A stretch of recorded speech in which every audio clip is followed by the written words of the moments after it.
วันแห่งความสุขหัวข้อในมื้อนี้แมนฮู้โตว่าเป็นลูกของพระเจ้าฮู้โตว่าเป็นลูกของพระเจ้าในโรมบทที่8ข้อ14ทรงกล่าวว่าเพราะพระวิญญาณของพระเจ้าทรงนำพาผู้ใด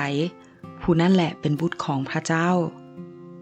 อย่าลืมว่าท่านเป็นลูกของพระเจ้าและชีวิตของท่านขึ้นอยู่กับพระองค์พระเจ้าฮักท่านแบบใดท่านก็ควรฮักพระองค์แบบนั้นเหมือนกันจงฮักองค์พระผู้เป็นเจ้าของท่านด้วยสุดใจด้วยสุดจิตและด้วยสุดความคิดของท่านอย่าเบิ่งข้ามในสิ่งที่พระเจ้าได้เฮ็ดเพื่อท่านเพราะนั่นเป็นสิ่งที่ดีที่สุดในชีวิตของท่านและเป็นสิ่งที่มีค่าที่สุดสำหรับท่านแล้วพระองค์ทรงบ่ห่วงพระบุตรองค์เดียวของพระองค์เองแต่ประทานพระบุตรนั้นเพื่อพวกเราทุกคนถ้าเช่นนั้นพระองค์จะบ่ประทานสิ่งสารพัดให้เฮาด้วยกันกับพระบุตรบ่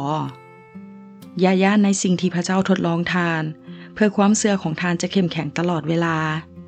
อย่าให้การทดลองนำทานออกห่างจากพระเจ้าทานได้ลืมคำเตือนที่พระองค์ทรงเตือนพวกทานในฐานะที่เป็นลูกว่าลูกของเฮาเอ้ยอย่าประมาทต่อการตีสอนขององค์พระผู้เป็นเจ้าและอย่าน้อยใจเมื่อพระองค์ทรงติเตียนเจ้า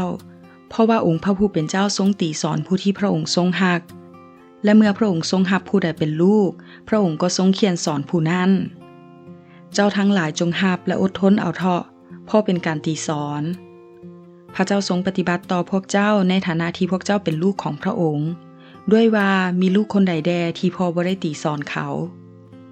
อย่าสงสัยในองค์พระผู้เป็นเจ้าของทานเพราะทานจะเฮ็ดสิ่งใดบ่ได้เลยแต่ให้ผู้นั้นทูลขอด้วยความเชื่ออย่าให้มีใจสงสัยเพราะผู้ที่สงสัยนั้นเป็นเหมือนฟองน้ำที่ถูกลมพัดซัดไปมาอย่าให้ผู้นั้นคิดว่าตนจะได้รับสิ่งใดจากองค์พระผู้เป็นเจ้า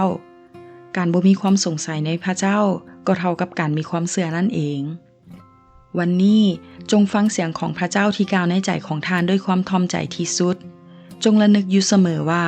ชีวิตของทานขึ้นอยู่กับการทรงนำของพระเจ้าแต่บ่แม่นเพราะตัวทานเองและอย่าลืมโตว่าทานเป็นลูกของพระเจ้าขอพระเจ้าอวยพร